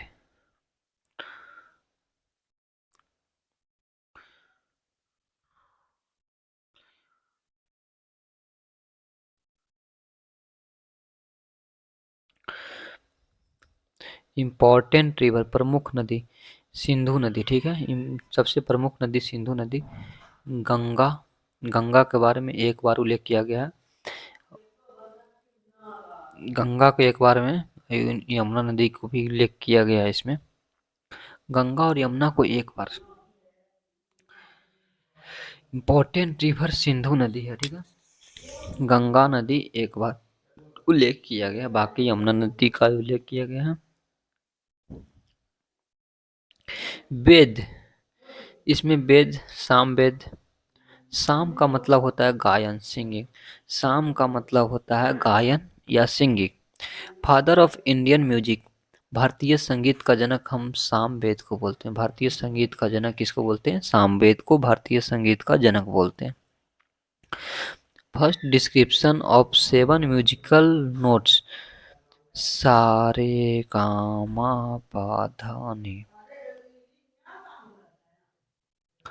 तो इसी में गया गया है, सामवेद में ही मिला है, ठीक है। सारे गामा पा धा नी सामवेद में ही मिला है, father of Indian music. Mantra mantra related to the worship of Suryadev.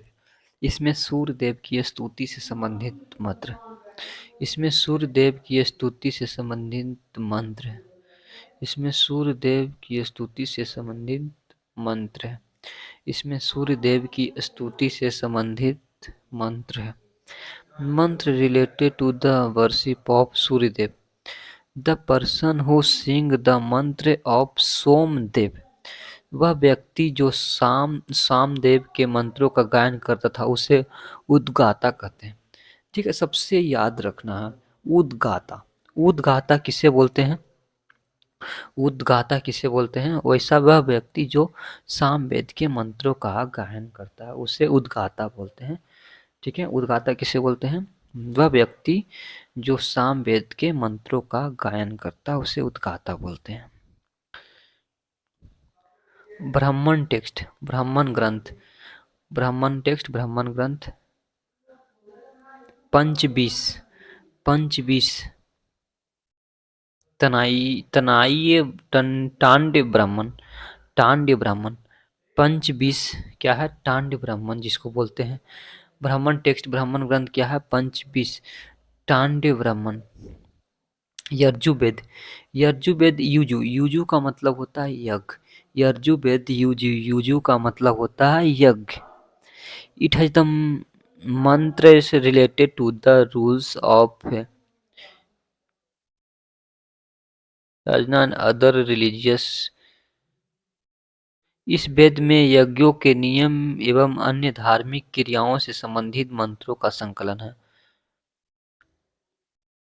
इस वेद में यज्ञों के नियम एवं अन्य धार्मिक क्रियाओं से संबंधित मंत्रों का संकलन है। ओनली वेदा, इसमें कौन सा है?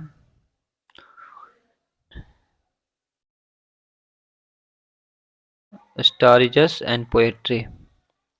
गथ एवं पथ, जिसको हम गथ बोलते हैं एवं पथ। ओनली वेद कौन सा है? गथ एवं पद वेद है, ओनली वेद। इस वेद में यज्ञों के नियम एवं अन्य धार्मिक क्रियाओं से संबंधित मंत्रों का संकलन है। इसमें ओनली वेद कौन से हैं? गथ एवं पद।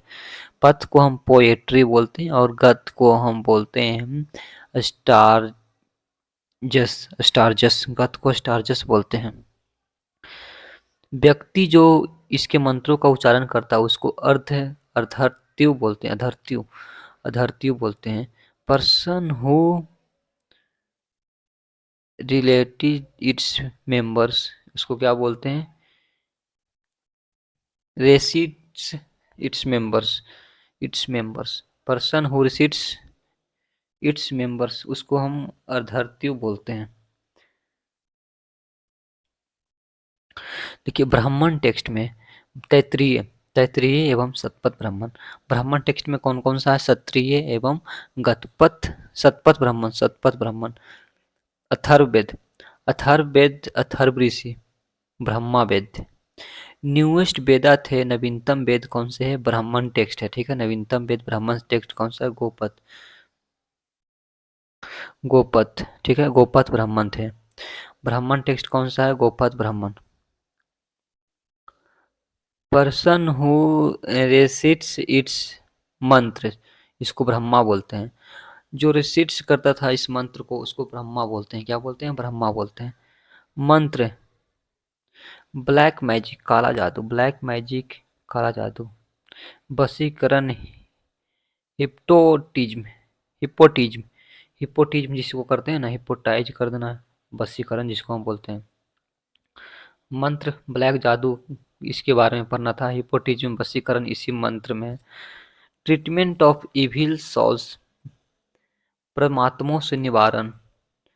आदर्श आयुर्वेदिक ट्रीटमेंट्स, आयुर्वेदिक उपचार इसी मंत्र में है, ब्राह्मण टेक्स्ट में ही है। अरण्यक क्या है? तो अरण्यक अरण्य से संबंधित है, फॉरेस्ट या वन हुआ करते थे।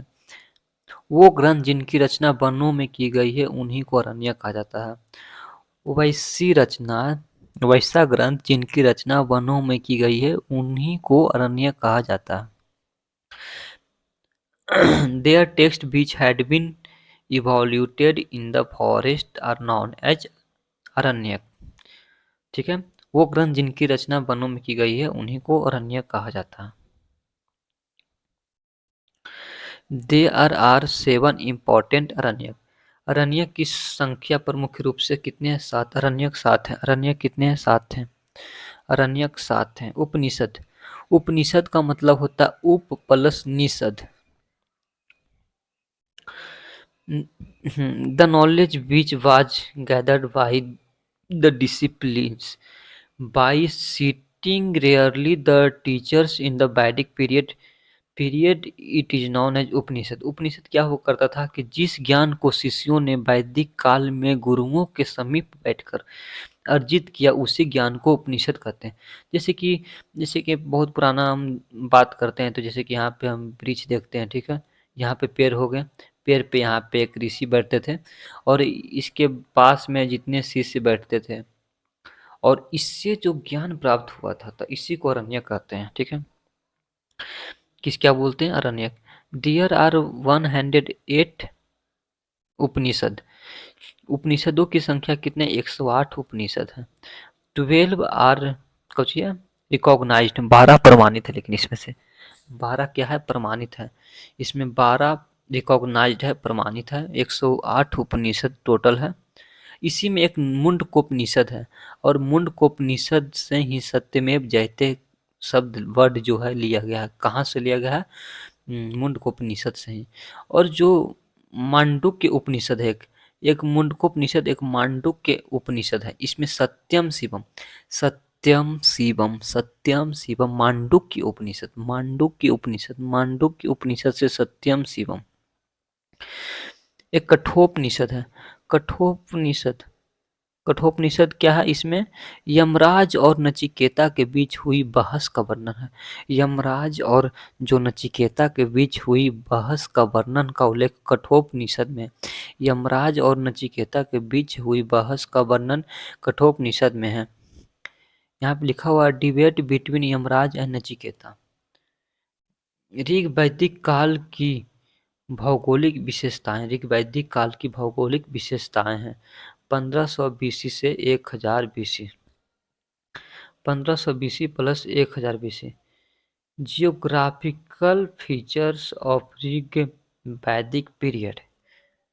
अब हम देखते हैं कि इनिशियली प्रारंभिक रूप से जो आर्य थे सप्त सिंधु क्षेत्र से आए थे, सप्त सिंधु क्षेत्र से आए थे। 7 नदियों वाला, a place of 7 reverse, 7 river. वो 7 रिवर के बारे में हम पढ़ते हैं। पहला है इंडस रिवर, सिंधु नदी हो गया। बितिस्ता, बितिस्ता झेलम नदी के किनारे है। बितिस्ता को झेलम बोलते हैं। बितिस्ता नदी को क्या बोलते हैं? झेलम। परुष्णी को रावी नदी, परुष्णी रावी। बिपसा को ब्यास भी बोलते हैं, बिपसा को ब्यास। और शतुद्री को सतलज, शतुद्री को सतलज। सरस्वती, सरस्वती को हम घग्गर बोलते हैं। अस्कनी को चेनाब, अस्कनी चेनाब। आर्य, आर्य 5 प्रमुख कबीले हुआ करते थे आर्य का। वो पंचजन जिसको बोलते हैं, पंचजन बोलते हैं। इम्पोर्टेंट डायनेस्टी, सेकेंड नंबर पे हम इम्पोर्टेंट डायनेस्टी उसका पढ़ेंगे।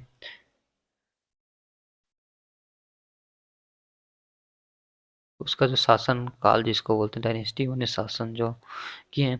भारत डायनेस्टी, भारतवर्ष जिसको हम बोलते हैं। ठीक है, भारत यानी भारतवंश, भारतवर्ष, भारतवंश जिसको बोलते हैं। टीटस डायनेस्टी, वंश बोलते हैं। शासन यानी इम्पोर्टेंट वंश यहाँ के कौन कौन थे वो देखेंगे। कुल या कबीले, इट्स डिस्क्रिप्शंस ऋग्वेदा। इसमें कबीलों के बारे में भी चर्चा किया है। कुल जिसको कबीले बोलते हैं। 10 राग शुद्ध, 10 राग बैटल्स, 10 राग युद्ध, सॉरी 10 राग युद्ध, 10 राग युद्ध, 10 राग बैटल के बारे में पढ़ेंगे। भारत के 10 रूलर, 10 राजाओं के बीच हुआ था। 10 राग युद्ध, 10 राग युग किसके बीच हुआ था? भारत में जो 10 रूलर थे उन्हीं के बीच हुआ था, 10 राजाओं के बीच 10 राग बैटल। ये कहाँ हुआ था? At the bank of Parushni river. जो 10 राग युद्ध हुआ था परुष्णी नदी के किनारे। परुष्णी को ही हम रावी नदी बोलते हैं, रिवर रावी नदी के किनारे। पराजित जनों में सबसे महान पुरुजन हुआ करते थे। पराजित जो जनों में सबसे महान कौन होते थे? पुरुजन। पुरुजन सबसे महान महान हुआ करता था। पुरुजन क्या होता था? सबसे महान हुआ करता था। पुरुजन bear the greatest among all the defeated. पुरुजन bear the greatest among all the defeated. जितने भी हुआ करते थे उसमें महान जनों में सबसे ज्यादा पुरुजन हुआ करता था, महत्वपूर्ण ग्रेटेस्ट हुआ करते थे। Defeated one. Ruler of Bharat dynasty Sudas. Ruler of Bharat जो डायनेस्टी का है वो सुदास हुआ करते थे। सुदास थे। कौन थे? Sudas. Sudas ruler of Bharat dynasty का जो रूलर थे, शासन करने वाला थे, उसको हम सुदास बोलते हैं। सुदास। उनका नाम क्या था? सुदास था।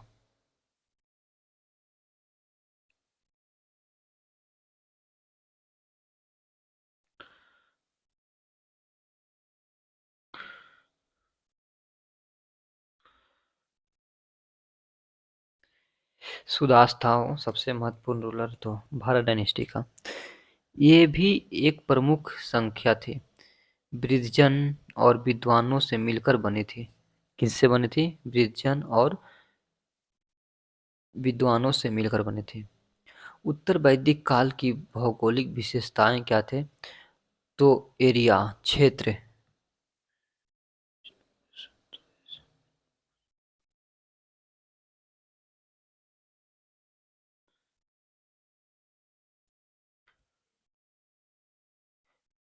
ये भी एक प्रमुख संख्या थी, ठीक है। वृद्धजन और जो विद्वान से मिलकर बनी थी। जियोग्राफिकल फीचर्स ऑफ पोस्ट वैदिक पीरियड। उत्तर वैदिक काल की जो भौगोलिक विशेषताएं क्या थे? जो इसका एरिया हुआ करते थे गंगा यमुना दोआब क्षेत्र। गंगा यमुना का जो दोआब थे वो थे। दो प्रमुख कबीले हुआ करते थे, एक भरत एक पुरुजन। दो कबीले कौन कौन से थे? भरत और पुरुजन। नए वंश, कुरुवंश, कुरी डायनेस्टी, ठीक है। कुरु डायनेस्टी, कुरु डायनेस्टी। नॉर्थ इंडिया, दिल्ली और यूपी में पोस्ट वैदिक पीरियड का जो कैपिटल कैपिटल हो कहाँ पे थे? हस्तिनापुर। कैपिटल कहाँ पे थे? पोस्ट वैदिक पीरियड का कैपिटल हस्तिनापुर, इंद्रप्रस्थ जिसको हम बोलते हैं, ठीक है। हस्तिनापुर कहाँ पड़ता है? तो प्रयाग और कौशाम्बी में जाकर बस गए। प्रयाग और कौशाम्बी में जाकर, इसके बाद हस्तिनापुर में बाढ़ आ गई, उसी में जीवित बचने वाले थे। जो बाढ़ आई उसी में जीवित बचने वाला थे वो कहाँ बस गए थे? प्रयाग और कौशाम्बी में जाकर बस गए थे। प्रयाग और कौशाम्बी में जाकर बस गए थे। इकोनॉमी, अर्थव्यवस्था। वैदिक पीरियड का जो इकोनॉमी और अर्थव्यवस्था था, इम्पोर्टेंट ऑक्यूपेशंस, प्रमुख व्यवस्था क्या थे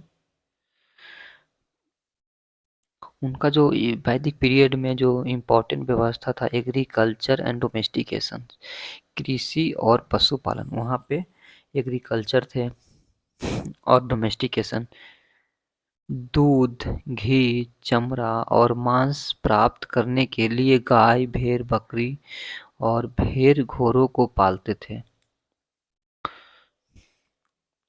ऋग्वेद, ऋग्वेद में गौ शब्द का उल्लेख अर्थ गाय।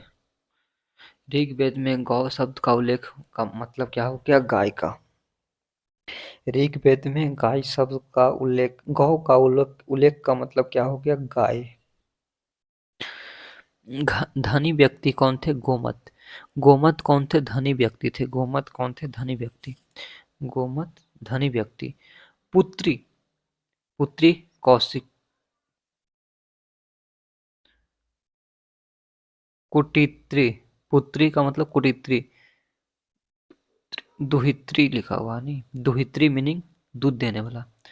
पुत्री, दुहित्री मतलब दूध देने वाला, दुहित्री मतलब दूध देने वाला। गवेषण, गवेषण मतलब गाय की खोज करने वाला को गवेषण बोलते हैं। गवेषण मतलब गाय की खोज। देखो, भारत वंश प्लस पुरजन वंश मिलकर कुरुजन कहलाते थे। भारत वंश, भारत वंश सॉरी भारत नहीं, भारत वंश, भारत वंश प्लस जो पुरजन वंश मिलकर कुरु वंश, कुरु डायनेस्टी, कुरुजन कहलाते थे। कैपिटल, कैपिटल हस्तिनापुर इन मेरठ, उत्तर प्रदेश। हस्तिनापुर इन मेरठ, उत्तर प्रदेश। कुरुजन और पंचालों ने मिलकर गंगा यमुना के द्वाब पर शासन किया। कुरुजन और पंचालों ने मिलकर गंगा यमुना के द्वाब पर शासन किया। कुछ जन और पंचालों ने मिलकर, कुछ जन और पंचालों ने मिलकर गंगा यमुना के द्वाब पर कब शासन किया। कुछ जन, यहाँ पे देखिए जन और पंचालों ने मिलकर गंगा यमुना के द्वाब पर कब शासन किया। पोस्ट वैदिक पीरियड, कैपिटल ऑफ नॉन्स क्या था, इंद्रप्रस्थ। पोस्ट वैदिक पीरियड में कैपिटल ऑफ नॉन्स इंद्रप्रस्थ दिल्ली में है। इंद्रप्रस्थ कहाँ पे, दिल्ली में है। एडमिनिस्ट्रेशन प्रशासन, इम्पोर्टेंट जो इंस्टीट्यूशंस था, प्रमुख संस्था।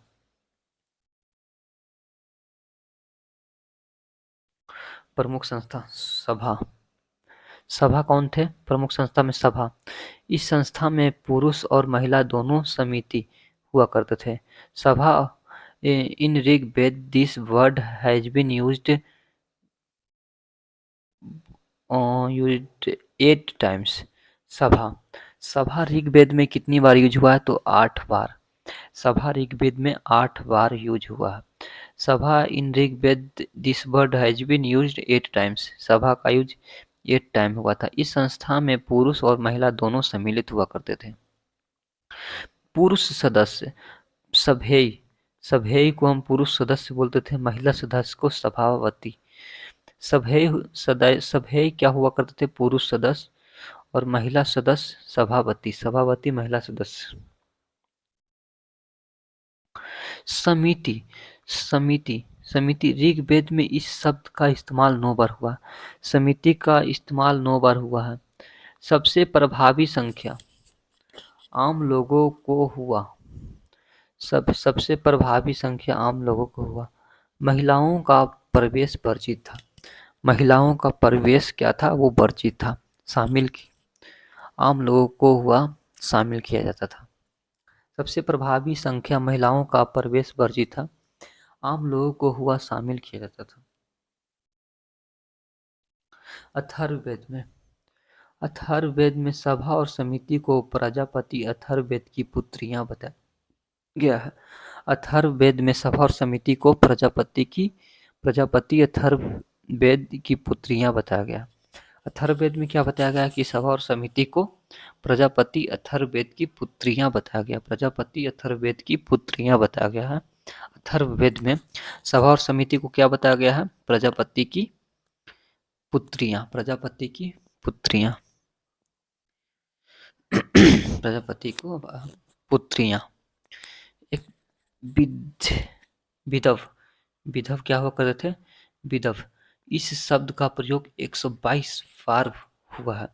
विधव, विधव शब्द का प्रयोग 122 बार हुआ। विधव शब्द का प्रयोग 122 बार हुआ। वेदांग, वेदांग सूत्र वैदिक लिटरेचर, वैदिक साहित्य 6 भाग में थे। वैदिक साहित्य कितने भाग में थे, 6 भाग में थे। वेदांग सूत्र, वेदांग का अर्थ होता है वेदों की सहायक विधाएं, वेदों की सहायक विधाएं। वेदांग का अर्थ क्या होता है, वेदों की सहायक विधाएं। शिक्षा हुआ करता था, कल्प सूत्र, व्याकरण, निरुक्त, छंद, ज्योतिष। क्या क्या हुआ करते थे? वेदांग का अर्थ क्या होता है? वेदों की सहायक विधाएं, शिक्षा, कल्पसूत्र, व्याकरण, निरुक्त, छंद, ज्योतिष।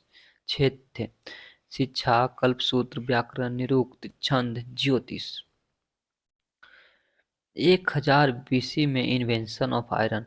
आयरन का आविष्कार कितना ईस्वी में हुआ था? 1000 बीसी में। प्रथम साक्ष्य अंतरजी खेरा से मिला था। उत्तर प्रदेश, एटा उत्तर प्रदेश से मिला था। 600 बीसी में पूर्व रूप से लोहे के इस्तेमाल करने लगे थे। 600 बीसी में ही लोहे का इस्तेमाल होने लगा था। रूरल सिविलाइजेशंस कन्वर्ट हो गए थे। अरबी जो अर्बेनाइजेशंस हो गया था। 600 बीसी में ही रूरल जो सिविलाइजेशन थे वो अर्बेनाइजेशंस हो गए थे। 16 महाजनपद ऑफ 600 बीसी। 600 ईसा पूर्व के 16 महाजनपद। सोर्सेस, इसका स्रोत क्या था? बुद्धिस्ट टेक्स्ट, बौद्ध ग्रंथ से ही हम लोग को 600 ईस्वी में 16 महान जनपद का पता चला है। अंगुत्तर निकाय है, ठीक है। बुद्धिस्ट मतलब बौद्ध ग्रंथ में अंगुत्तर निकाय है। और जैन ग्रंथ भागवत सूत्र, भगवती सूत्र। जैन ग्रंथ में भगवती सूत्र। अब यहाँ पे देखते हैं, अंग हो गया, अंग का चंपा, ठीक है। अंग का चंपा, चंपागिरी भी बोलते हैं। मगध का गिरिब्रज या राजगिरी राजधानी था। मगध में राजगिरी आता था, पाटलिपुत्र आते थे, वैशाली आते थे, ठीक है। मगध में राजगिरी, पाटलिपुत्र, वैशाली आते थे। काशी, काशी में वाराणसी आते थे। लोथल, सरस्वती, अयोध्या। लोथल में कौन कौन से शहर आते थे?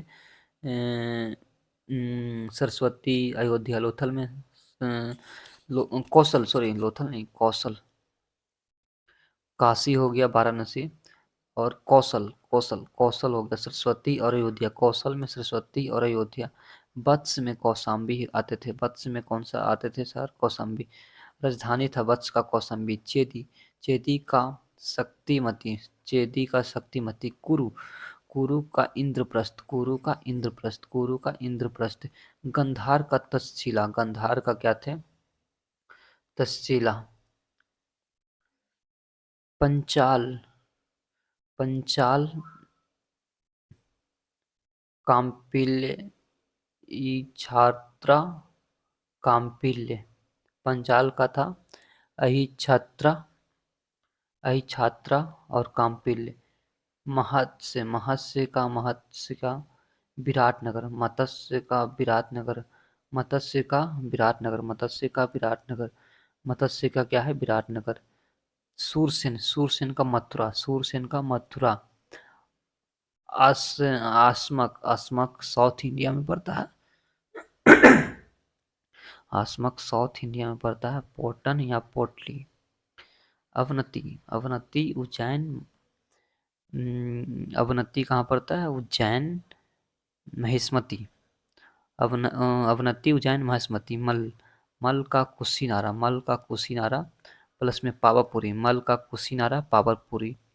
काम्बोज का हटक्का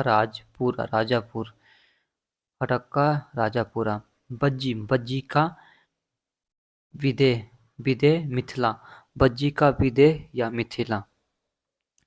अब हम फिफ्थ नंबर पढ़ेंगे, रिलीजियस मूवमेंट ऑफ 600 बीसी।